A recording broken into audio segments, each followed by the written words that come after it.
Hello everybody, Resonance here, and today I have another expert game commentary for you guys. This is an excellent 1v1 Oasis game where both players will be playing as the Saracens. So the topic of today's video is going to be knowing when to go aggressive. How do you know when to rush your opponent and how much you should commit to that rush before transitioning into something else? This is a topic I will definitely revisit in future videos since there are so many factors that come into play here. But today, I'll mostly be focusing on how rush distance and map positioning factors into your rush strategies.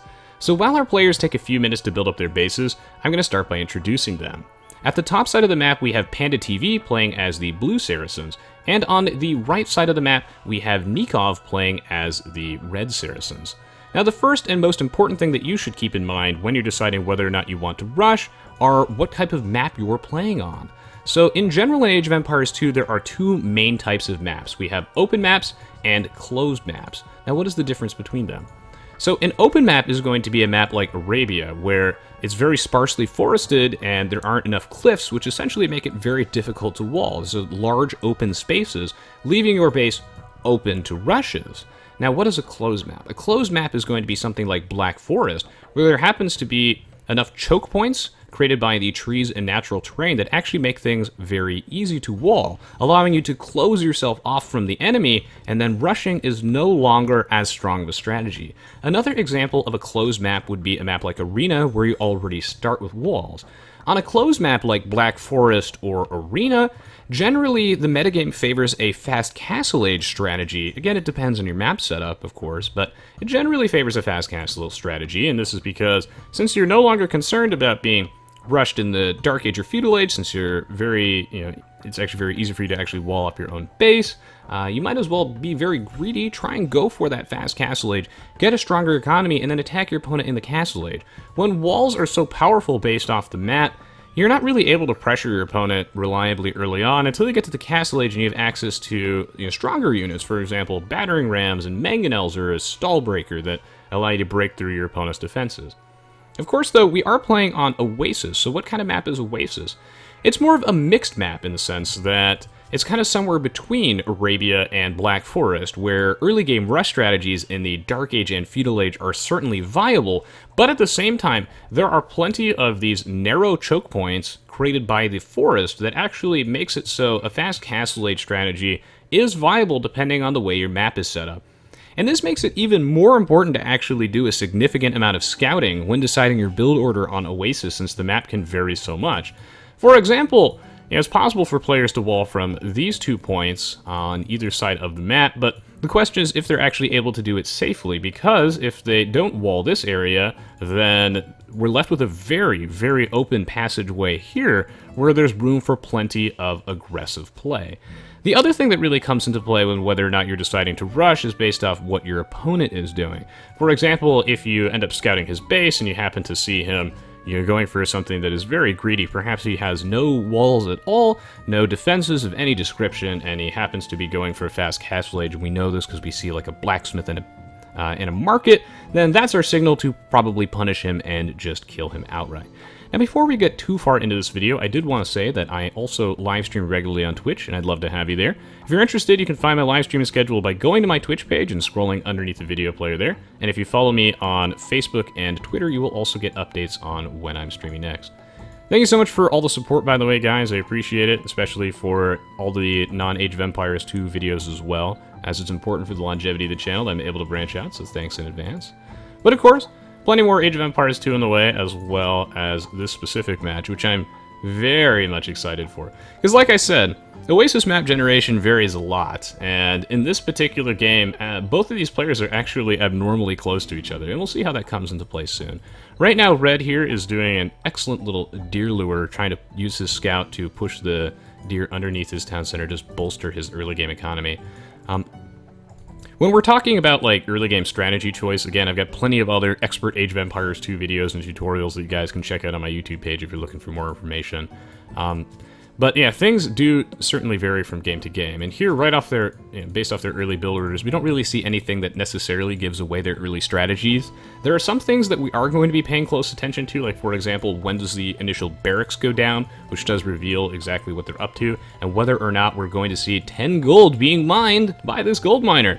Of course, one of the most aggressive, I guess, early game strategies in Age of Empires 2, or at least the fastest one, is going to be the standard 3 militia drush, which you do in the Dark Age. So you build your barracks early, and this is what Panda's going to be going for here.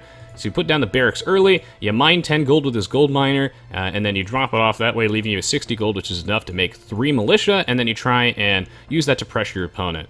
The thing is that the militia themselves are very weak in the early game. And actually, if your opponent has villagers with loom, the militia does not really match up favorably versus that. The thing is that you don't need to actually kill any villagers for that rush to be effective, you just need to make them fight you and go idle. So something that we saw here real quickly is that Nicov actually put down his barracks here, and then here, I'm just going to pause real fast, because this game's going too fast. So Nicov put his barracks initially right here, and then he decided to delete it. Why is that? And he's building the barracks forward now and putting down a mining camp immediately. This is a huge shift in strategy for Nicov, changing gears. Why? Well, this is because he's sending his scout along the south side of the map, right? And the moment that he decided to delete his barracks, so this is when he was going to delete his, this is when he was going to build his barracks anyway. He decided to delete it right there because he has not found his opponent yet. This is Oasis, so if you're hugging the tree line, by this point, we would have expected him to actually have found PandaTV. He has explored a very large amount of the map, and no sign of Panda in sight. So what does this tell us? Of course, Panda is much closer than he seems, and Nicov knows this. So rather than building his barracks right here in sort of a neutral position, something that kind of favors the south side of his base, he's actually building on the north side now, because that's where Panda is. And the closer his scout moves, the more he knows that Panda is even closer. This is a really, really pivotal point in the match, and especially because a topic that I often cover in my Age of Empires 2 videos is the importance of scouting, being able to read the map generation and your opponent's build order and adapt accordingly. What makes this match particularly interesting, though, is that Nicov decides to go aggressive and rush his opponent without any direct scouting information. In fact, it's this lack of information that tells him so much about the way the map layout is. Now he has finally found his opponent. He has seen his base. He hasn't seen the barracks yet, but he will see it now. But that's not the point. What matters to him is that his opponent is extremely close. He doesn't need to see his opponent to know this. The fact that he hasn't seen it at all is good enough. So now, here comes the 3 militia drush from Panda. Panda is going for what appears to be a fairly standard 3 militia drush into fast castle age. Fast castle age, of course, being a relatively risky strategy on these type of maps, if you just do it straight and naked fast castle age, because you leave yourself super vulnerable until you get to the castle age. You won't really be able to defend yourself until around 17 minutes in, once you got the stable or archer ranges out.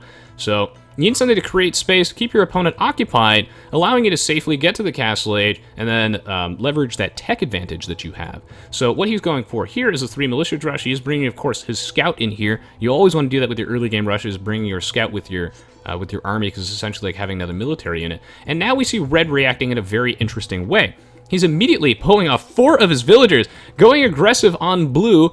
Blue going for a 3 militia drush, of course, means that his militia did come out a little bit sooner than Red, as Red was just kind of winging it a little bit here. And now Red bringing these villagers forward will force Blue to pull off 5 of his own villagers to make sure that he has Red outnumbered, and this is a favorable engagement. So already Red pulling a little bit ahead here, forcing Blue to pull off an additional villager, which will not be gathering resources. And now Red going super aggressively. And now he's also snagging the Men-at-Arms upgrade. We know that Men-at-Arms shenanigans are on the way because he has 2 villagers on gold, and if he had more villagers on gold, we would expect something like archers, for example, from him. So the Men-at-Arms are on the way here. When do you want to go for Men-at-Arms? Well, it's when you actually have all of your militia alive from your initial 3 militia drush is one excellent time for Men-at-Arms. And it's also really, really good to go for the Men-at-Arms upgrade if you're going for a Tower Rush, because the Tower Rush requires you to put villagers on stone. It's really going to weaken your early game economy, so you're not necessarily going to have enough resources, as we see here by checking out Nikov's wood count, to put down an archer range or stable for any sort of supporting units like that. So rather, you're only going to have enough resources for your barracks, and the Tower Rush strategy is all about being fast, getting to your opponent as quickly as possible and trying to do as much damage before he has enough of an army to really deal with these towers. So The men-at-arms just are the go-to unit for this. You're really only going to have enough resources to build that barracks, so you might as well snag that men-at-arms upgrade. It won't really hurt your economy too much, and this allows you to apply a lot of pressure.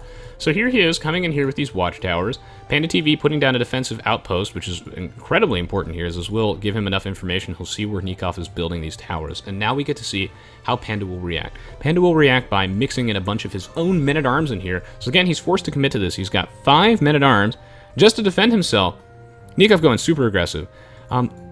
Again, he has no idea that he's actually denying these both secondary gold mines from his opponent. The main reason at least that he's doing this is because he knows the rush distance is absolutely microscopic, allowing him to pressure his opponent super hard. And he also saw early on, PandaTV parking his militia just barely in vision range of that barracks, which Panda was not aware was actually there. Gives him a good opportunity to counterattack here, catch Panda off guard, and force him to switch strategies, which will really slow him down. The men-at-arms also have the benefit, by the way, of being able to bust down palisade walls fairly quickly, and this means that, yes, he will be able to get into this wood line, do a lot of damage. He does put these palisade walls, by the way, at the base of his tower to protect them from the minimum range downside the towers have. Towers have minimum range, so if these men-at-arms are attacking the base of it, the tower would not be able to actually fight back.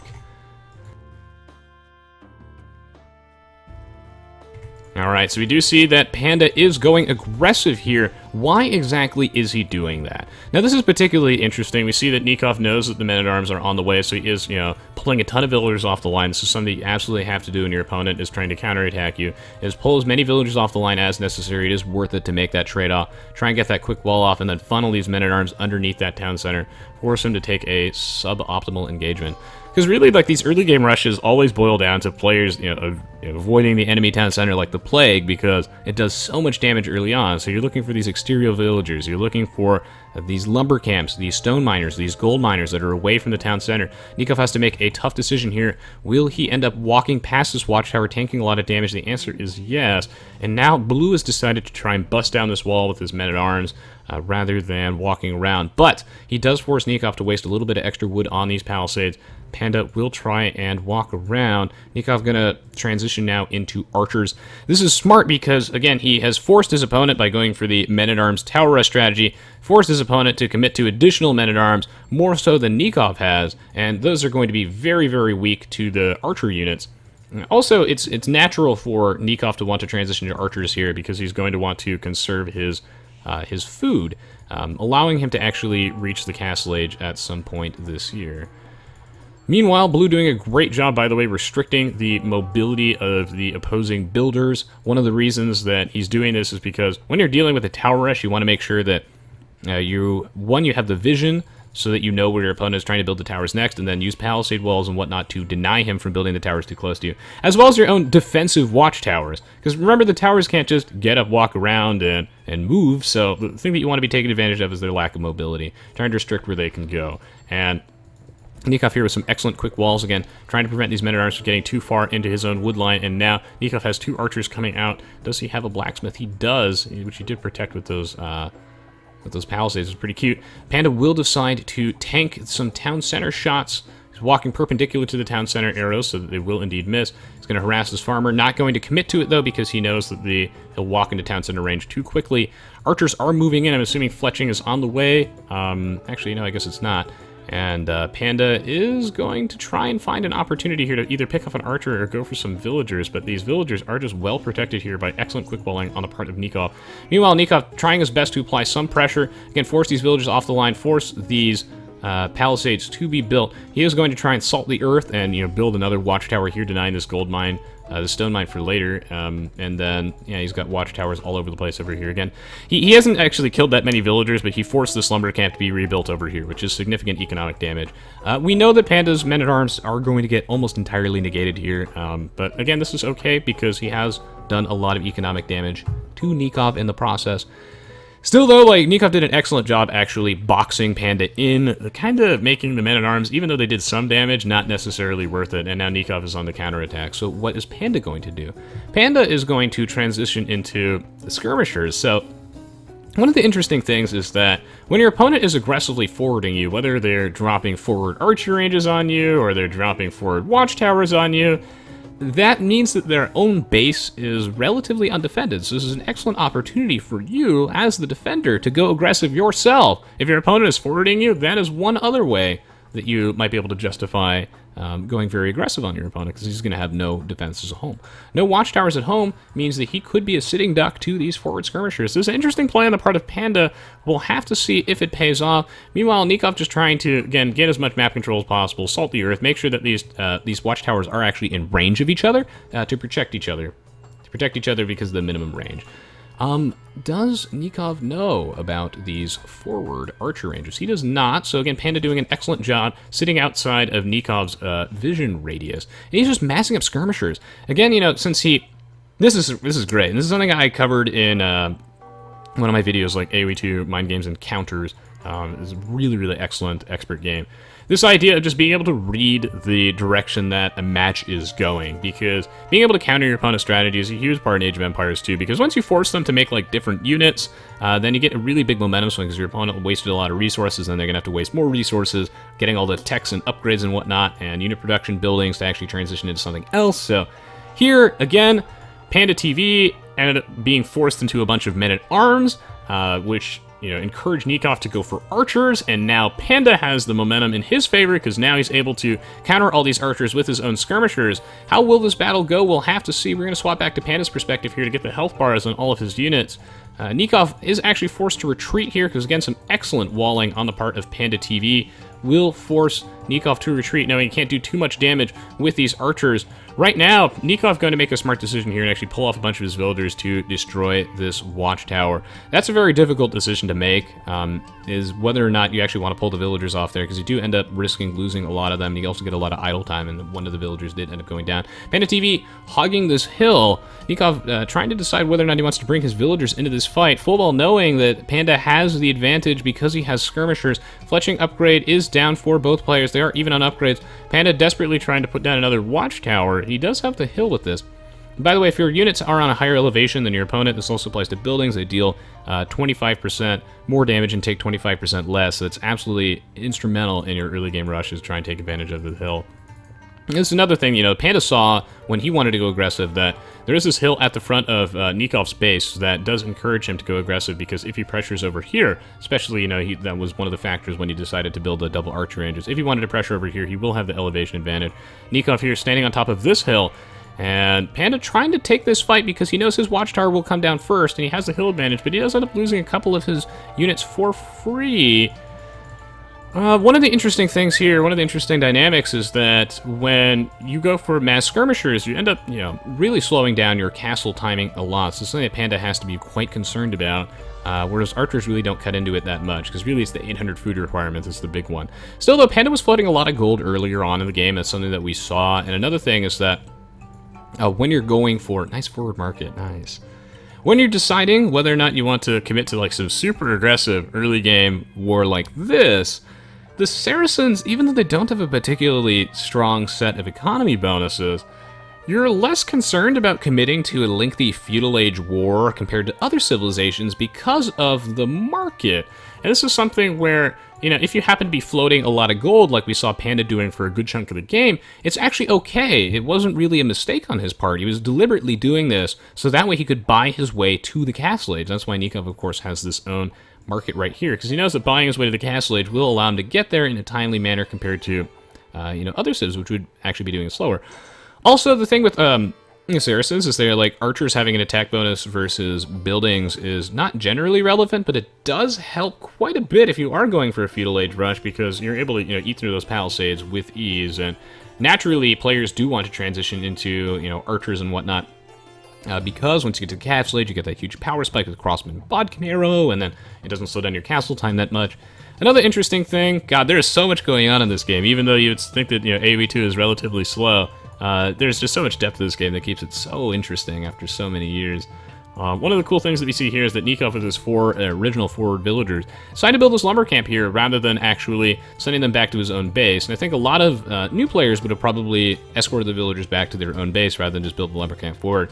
But Nicov is aware that all that time he would have spent walking, it's actually more efficient to build a lumber camp here, get some extra wood off of this, rather than spend so much time walking these villagers back to his own base and retasking them. He's actually going to make a significant amount of wood back by keeping the villagers here. It's actually, and of course he knows that they're protected by these watchtowers, so these villagers aren't going to die anytime soon, and if they do, it's no problem. So, and they are going to die eventually. That's a sacrifice he's willing to make. He also knows that it'd be fairly difficult to escort them back here without actually getting caught in the crossfire. So, what do you do in a situation like this if you are PandaTV? You got to the Castle Age first because Nicov was the one who was playing more aggressively, at least initially. And so what do? Knights are the go-to thing. Now, if you're really good, and Nicov is, you anticipate the knights. Why knights? This is because we saw that Red has committed to a much larger ranged army than our friend PandaTV has. A much larger ranged army. And this army is quite weak to knights. There's a large amount of skirmishers in here because we're PandaTV. We made a bunch of skirmishers. We forced Nicov to transition from skirmishers, from archers into skirmishers, thus making his army even weaker to knights. And even though the Saracens don't get Cavalier or Paladins, okay, in the Castle Age, everyone's knights are, on a relatively even playing field, so that's something you do want to be taking advantage of. And right here, the knights are on the way. How will Nicov react? Nicov is actually almost to the Castle Age, double stable here. He's going to mine some stone, backing up a little bit. What is Panda waiting for? Is he waiting for crossmen or something like that, or is he just regrouping? Right about now, Nicov on his way to the Castle Age. We'll just speed this segment up just a little bit. Aha. One other quick thing that I can talk about, by the way, is notice how neither of these players really focused on actually walling the backside of their base until, 19 to 20 minutes in. Why exactly is that the case? Well, we've scouted each other. We are fully aware that scouts are something that neither player is actually going for. So you only need to wall around, maybe 19 to 20 minutes in, because that's when players could start getting to Castle Age. Maybe they're going to transition to something else, or maybe that's enough time for them to actually walk around the back of the map and try something crazy. It's just that the rush distance is so far that you don't really need to waste resources and villagers doing that until much later in the game when that could actually come into play. The main thing here that influences these players' decisions is just how close they are to each other.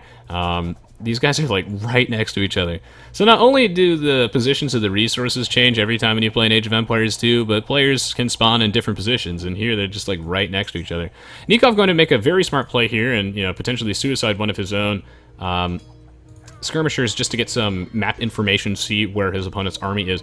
He's actually also making a bold play here, and he's pulling back with his knights rather than going aggressive right off the bat with this. This is because he knows that Nicov never retreated those 4 villagers. And this is significant economic damage, and that this is just an easy kill. He isn't actually confident that he's able to take this fight right off the bat. So instead he's going to go for the safe kill here. The huge anti-archer comp. I love the decision to make the mangonel first, again, to deal with this mass ranged units. Okay, no bodkin arrow, by the way, for our blue friend here. Battering ram coming down to try and apply the killing blow. He does have all of these archers inside this watchtower, also very cool. Again, trying to protect them from the skirmishers and crossmen. Also, since he's not going to be committing into those upgrades, I think they're actually better inside the watchtower. He does have bloodlines and +1 defense, which he wants to do every time you're playing against anybody that has any sort of ranged units, or you're trying to do some raiding and you want to survive against the town center fire. There's a battering ram going. Is this Aoe2 unit pathing? This is not actually the HD edition. I think he'll be pathing it backwards. Meanwhile, it looks like Red will be transitioning into... Aha. Oh, 2 battering rams, but no mangonel for him. This is smart. Nicov, our red friend here, is not going for a mangonel because he's already seen the knights. He knows his opponent. He's seen the upgrades. His opponent is not going to commit to mass ranged units anymore, so now it's going to be a cavalry versus ranged army. And so that way he really only needs the battering rams. And he's also making monks, by the way, as a counter to knights, since knights cost 60 food and 75 gold, which is very expensive. When you convert them, it's like a huge momentum swing. It's like 120 food and 150 gold swing in your favor. How good would these mangonel shots be? It's like you're adding an additional knight to your army while removing one from your opponent.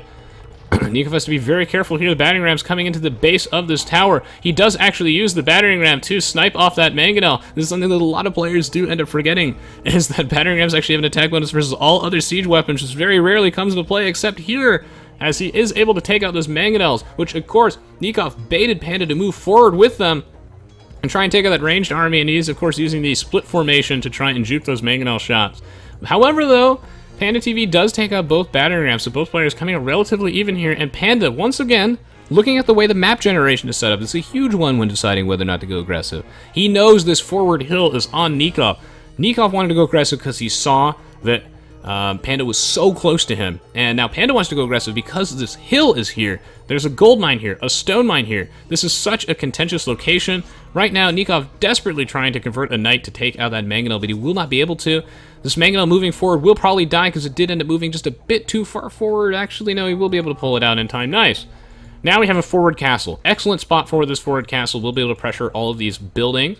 He's going to garrison all of his units inside this castle, something we don't see too often. What an excellent game of Age of Empires 2 so far. By the way, if you guys enjoyed this, feel free to share it around, leave a thumbs up and a comment. Really appreciate it. It really helps with the exposure. So again, thank you so much. And it looks like forward castle from PandaTV. Will he be making any Mamluks? The answer is very unlikely for him to do so.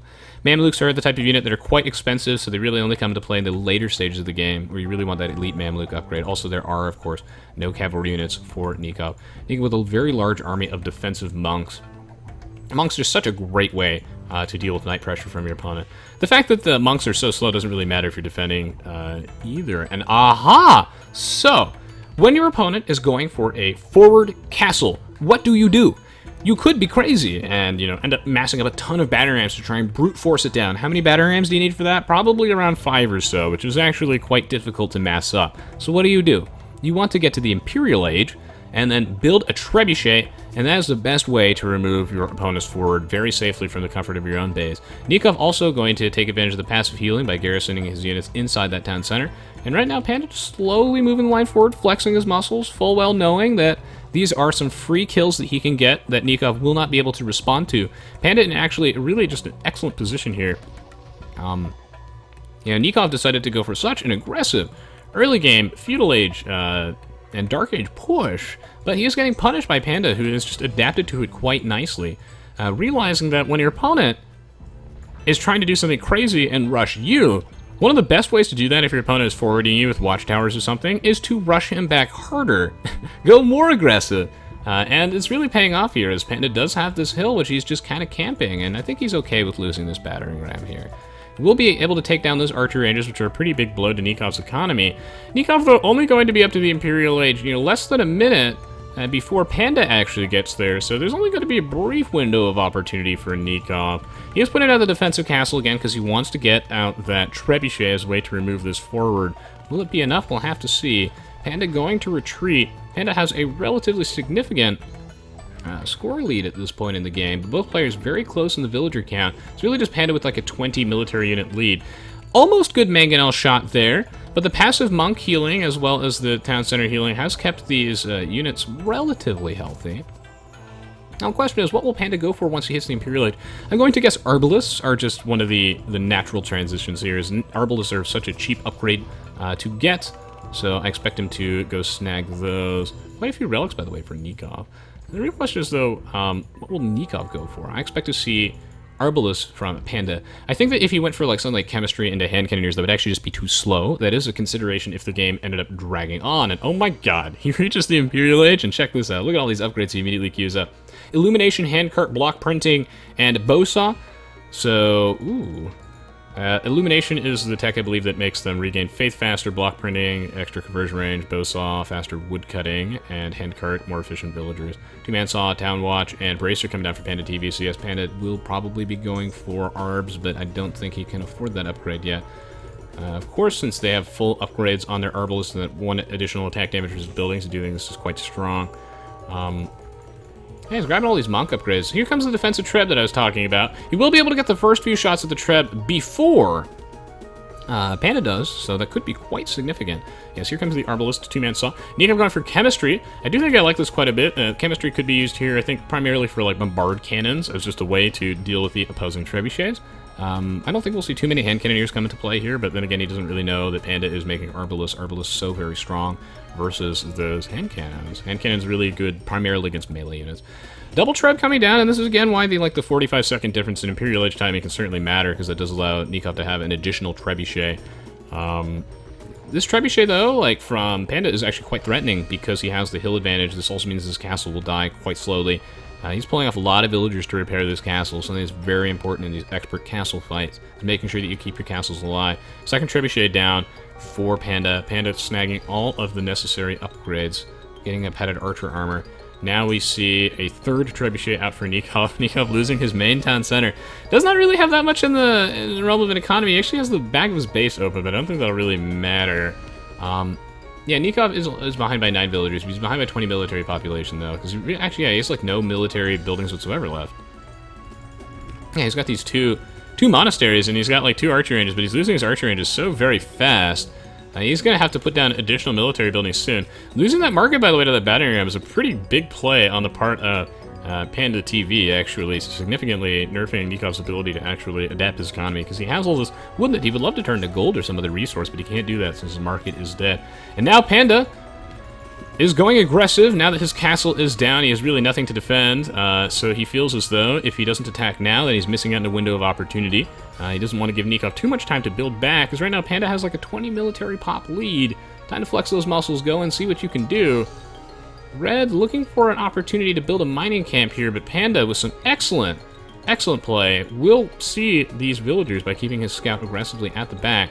Panda looking for a pick here. Can he get it? The answer is absolutely. He will be able to. Nicov actually housed right now. All these villagers going to die. It's unfortunate he didn't actually have a chance to pull them all back, and he's actually going to call GG as he realizes that losing all of these villagers, that's like a 10 right there, will basically be the nail in the coffin. Unfortunately for Nicov, he has so much money, yet he has really no way to spend it. With only 1 archer range in play, and he's desperately trying to get down these siege workshops, so it's going to be too little too late. Panda, the person who is able to come out on top here, recognizing that one of the best ways to deal with an opponent who is aggressively forwarding you is to aggressively forward them back even harder. And in this case, since the map generation, I would say, favored Panda with this hill right here, I think this was the way to go.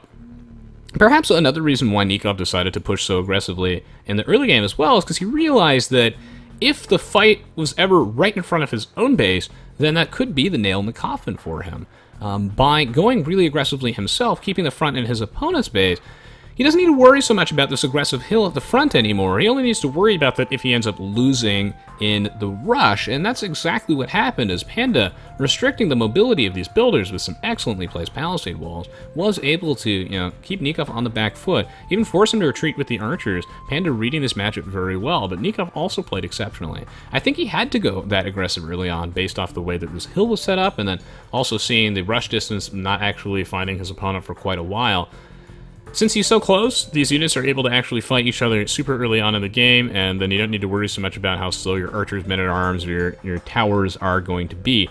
The thing is if you're going for a tower rush and your opponent's super far away, then you're going to miss out on that. Same thing with the men-at-arms, so he wants to make sure that his opponent's actually quite close. So I would say that both players played this game extremely well, and they did exactly what they needed to do to win the game. But ultimately, I think it came down to... I think execution was a big part of it. I feel like Panda just read this matchup very well, and...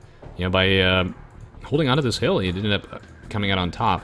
I think Nicov ended up just falling a little bit behind in the early Imperial Age, just because I think that the Treb Siege, killing all of his unit production facilities, he wasn't really quite sure what the plan was. Panda immediately, like before he hit the Imperial Age, knew exactly what he wanted to do. He wanted to make Arbalest. We saw him put down the extra archery ranges, whereas Nicov had all these resources in the bank, but he wasn't exactly quite sure what he wanted to spend them on yet. He ended up getting like a bunch of monk upgrades. He didn't really know what he wanted to do. I'm assuming that he was thinking about all sorts of things, such as, maybe I should go for Arbalest too, but, he would be at a significant disadvantage from an army size standpoint, so that was something that discouraged him. I think he wanted to end up going for, like, Onagers as a way to deal with this, or, like, maybe Bombard Cannons as a way to defend, but it just did not come out quick enough because he was going for the chemistry upgrade, is something I was talking about. The chemistry upgrade is so very slow to research. Did end up costing Nicov, as he was certainly waiting for that. So yeah, GG, well played. I think both these players played really well. I loved the super aggressive early game attack by Nicov when he managed to pick off a militia and really just catch Panda off guard. Another reason to go super aggressively is when your opponent just doesn't expect it. And I don't think that Panda expected Nicov to just, in response to that Drush, just pull off 4 villagers and go for the crazy towers. So I love to see this. A very excellent game of Age of Empires too. Without further ado, though, let's check out the achievements, shall we? So... let's see if I can make this just a wee bit larger. I cannot do that, right? Yeah, because I'm spectating this movie. So, we see here in the military stats that again, Panda just had a relatively significant lead here, and units held versus units lost. Again, Panda was applying a lot of the pressure from the mid-game onward. The decision to go for the double forward archer ranges, I think, was excellent. And then, yeah, Panda, a very slight economic lead, nothing too significant here. The extra stone mine. Yeah, another thing that did end up winning Panda the game, I think, is that Nicov only had access to one stone mine. Panda saw that if he forwarded there, not only does he have the hill, but he also gets to deny the stone mine from Nicov and another gold mine as well. Nicov did end up mining additional gold over Panda, though, because he was going for monks. Nicov was a significantly faster feudal time. Trying to catch Panda off guard, because Panda, I think, initially wanted to go for like a Drush fast castle age, hence the slower feudal age. And yeah, that could have been like a huge window. When you see those militia stationed in front of you, if you can get to the feudal age much quicker and just kind of beat on your opponent before he gets to the feudal age, that can actually win you the game. And it was looking really good for Nicov until Panda ended up turning it around. So, well played indeed. Panda, again, slight villager lead here. Both players with one castle. Nicov with 2 relics captured, the 461 gold. That would have mattered if the game dragged on, but it did not, as Nicov ended up just calling GG once he saw that he did not have enough ways to spend his resources, and he was worried that his economy, like, he would lose all those gold miners, and then that would basically just be it for him. So yes, like I said, GG, well played. If you guys enjoyed watching this video, again, thank you so much for the support. I do take the time to read all of your comments, so if you enjoyed this, feel free to leave a thumbs up and a comment below, as well as share it around on various social media websites, such as Reddit. I also do have a Facebook, Twitter, and Twitch page, so definitely encourage you guys to check out my Facebook and Twitter pages for updates on when I'm streaming next, as well as updates on my life, and then my Twitch page has my live streaming schedule there. As always, guys, thank you so much. Plenty more Age of Empires 2 on the way, as well as videos for other games, and I hope you guys enjoyed this match. I'm gonna see you all soon. GG, well played!